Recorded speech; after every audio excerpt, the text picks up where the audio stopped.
অনেকগুলো দিন তো পার হয়ে গেল, কিন্তু তোমাদের সাথে আমাদের সেই এনজয়েবল ট্রিপটার ভিডিও শেয়ার করার কথা থাকলেও হয়ে ওঠেনি আমার আলসেমির কারণে। তো ভাবলাম আজকে শেয়ার করেই ফেলি। So hello everyone, it's me Atasi and welcome to my new video. এটা কিন্তু একটা হুটহাট ট্যুর প্ল্যান এবং হুটহাট ঘোরাঘুরি।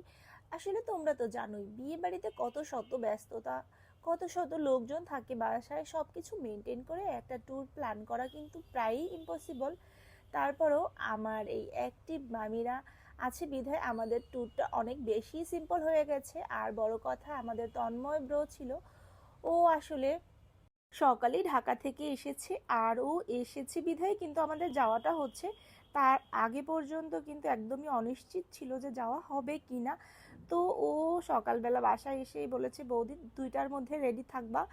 কিন্তু বাসায় তো একটু কাজ টাজ থাকে, রান্না বান্না সব কিছু গুছিয়ে আমাদের রওনা দিতে কিন্তু প্রায় 3টে বেজে গেছিলো আর কি। আর মামার বাসার মধ্যে এসে দেখি তাদের এখনও রেডি হয়নি।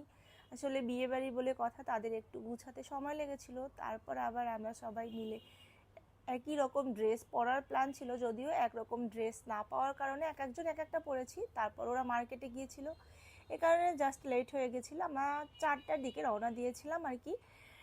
তো জিরো পয়েন্টে এসেই শুনি আমাদের যে অন্য একটা গাড়ি, মানে যেটা আমরা ভাড়া এনেছিলাম, ওটা নাকি নষ্ট হয়ে গেছে। তারপর আর কি এখানে আমরা ব্রেক নিয়েছিলাম, অন্য আর একটা গাড়ি পাঠাবে, সেটা আসার পরে আমরা যাব। এই জন্য আমরা এখানে একটু ব্রেক নিয়ে চা, চিপস, বাচ্চারা যা যা খেতে চায় সব কিছুই খাওয়া হচ্ছিল। আর এখানে এই যে তালওয়ালা মামাকে দেখে আমাদের মামি এবার একটু তাল খাওয়ার আবদার করলো, আর সাথে সাথে আমরা সবাই মিলেই কিন্তু এটা এনজয় করেছি।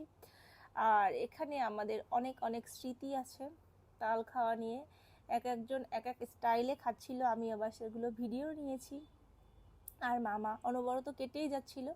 আসলে মামার তালগুলো অনেক বেশি ভালো ছিল, আর আমার চিন্তুমণি তো এটা খুবই পছন্দ করে। তো আমি আবার সব বাচ্চাদেরকে একটু খাইয়ে দিয়েছিলাম। আসলে আরুষি, অদিত্রি এরা কিন্তু এই প্রথমবারই তাল খাচ্ছে, এর আগে ওরা কখনো খায়নি।